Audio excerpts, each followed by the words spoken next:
भाई आज match India जीते या इंग्लैंड जीते, गोयनका जी को तो बुरा लग ही रहा होगा, नहीं? बुरा लगता है भाई, आप लोग भी जानते हो। नमस्कार, मैं हूं रौनक, रणतंत्र देख रहे हैं आप। पहली इनिंग में भी शुभमन गिल और जायसवाल दो भाई दोनों तबाही थे और दूसरी इनिंग में भी दोनों भाई दोनों तबाही साबित हुए। इन दोनों भाइयों का नाम है केएल राहुल और ऋषभ पंत और दोनों के बीच कॉमन कनेक्शन ये है कि दोनों ही गोयनका जी के लिए खेल चुके हैं। एक का तो 36 का आंकड़ा रह चुका है, इतना कि इस साल उन्होंने गोयनका जी के साथ अच्छे से हाथ भी नहीं मिलाया और दूसरा वाला भी पूरे आईपीएल फ्लॉप रहा। लेकिन इंग्लैंड आते ही उसने ऐसी तबाही मचाई है जिसको देखकर गोयनका जी सोच रहे होंगे कि मेरी टीम में ऐसी क्या कमी थी। मेरा तो इतना लाइफ खराब हो गया है, इतना लाइफ खराब हो गया है मेरा। लेकिन कोई नहीं गोयनका जी, आपके पहले के और करंट कप्तान दोनों ने मिलकर कम से कम इंडिया वालों की उम्मीद तो कायम रखी है, वरना मैच आज ही निपटा कर इंग्लैंड वाले फिल्म देखने निकल गए होते। लेकिन आज आखिरी दिन इंग्लैंड को जीतने के लिए चाहिए 350 रन, इंडिया को जीतने के लिए चाहिए 10 विकेट और अगर ये दोनों ही नहीं हो पाया तो टेस्ट मैच ड्रॉ हो जाएगा। आपके हिसाब से इस मैच का रिजल्ट क्या होगा, कमेंट करके बताना। पहले बात कर लेते कि कल के मैच में क्या हुआ, लेकिन उससे पहले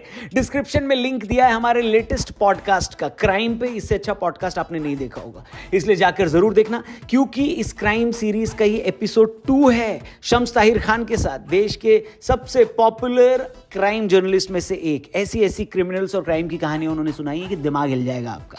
जाकर देखना, डिस्क्रिप्शन और पिन कमेंट में पॉडकास्ट का लिंक दिया है। फिलहाल वीडियो में आगे बढ़ते हैं। तो देखो, ये बात तो पक्की थी कि दूसरी इनिंग में टीम इंडिया को बैटिंग कंडीशन इतनी आसान मिलेगी नहीं जितनी पहली इनिंग में मिल गई और इस वजह से उनको बड़ा टोटल लगाना था। लेकिन जब गिल जल्दी आउट हो गए तब लुप लुप होनी शुरू हो गई हम लोग की। मेरे को तो ऐसा धक धक हो रहा है। आसमान में काले बादल बने हुए थे और हमारे जीवन में भी अंधियारा छा रहा था, लेकिन राहुल और पंत की पार्टनरशिप हमारे जीवन में उजाला लेकर आई। दोनों ने क्या बैटिंग करी है भाई साहब, और मुश्किल कंडीशन में बढ़िया पार्टनरशिप लगाई। ऋषभ पंत के लिए तो और भी मुश्किल था, क्योंकि उनको तो आदत है आड़े टेढ़े शॉट लगाने का। शुरू में उन्होंने ट्राई किया, लेकिन उनको जल्दी पता चल गया कि यहां पर उनका विकेट जाना मतलब इंडिया का हार के करीब हो जाना, और उन्होंने बाकायदा अपने आप को समझाया और हमको उनकी खुद से की गई बातें स्टंप माइक से सुनने को भी मिली, जहां पर वो खुद को ही कंट्रोल होने को बोल रहे थे। कंट्रोल उदय। और ये कंट्रोल वाकई काम आ गया जब पहले सेशन में इंडिया ने सिर्फ 1 विकेट गंवाया, जो कि वाकई में किसी अचीवमेंट से कम नहीं था। पहले सेशन में रन भले ही 2.5 रन प्रति ओवर के हिसाब से आए हों, लेकिन विकेट न जाने की खुशी थी।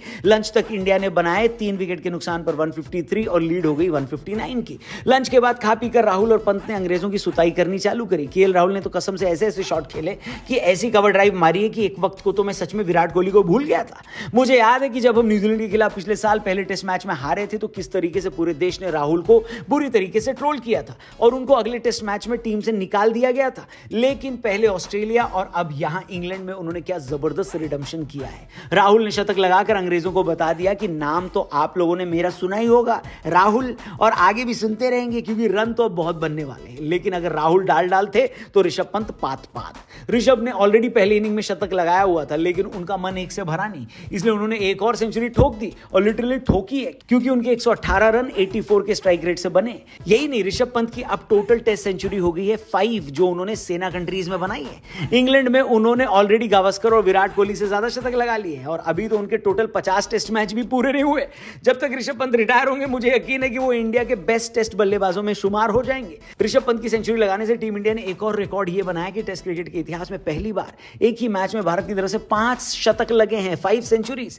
2 ऋषभ पंत, 1 शुभमन गिल, 1 यशस्वी जायसवाल और 1 केएल राहुल। लेकिन ऋषभ पंत और केएल राहुल के आउट होने के बाद फिर वही कॉम्प्लेक्स देखने को मिला। टीम इंडिया चाहती तो सेफ पोजीशन में आ सकती थी, लेकिन आखिर के 6 विकेट मेरे ख्याल से फिर भी 50 रन के भीतर गिर गए, जिसकी वजह से टीम इंडिया 364 पर ऑल आउट हो गई और इंग्लैंड को जीतने के लिए 371 का टारगेट मिला। दिन का खेल जब खत्म हुआ, इंग्लैंड ने बिना विकेट खोए 21 बना लिए हैं। अच्छी बात यह है कि बुमराह एक बार फिर इंग्लैंड को परेशान करते नजर आए और बुरी खबर यह है कि प्रसिद्ध कृष्णा और सिराज एक बार फिर से बेअसर नजर आ रहे हैं।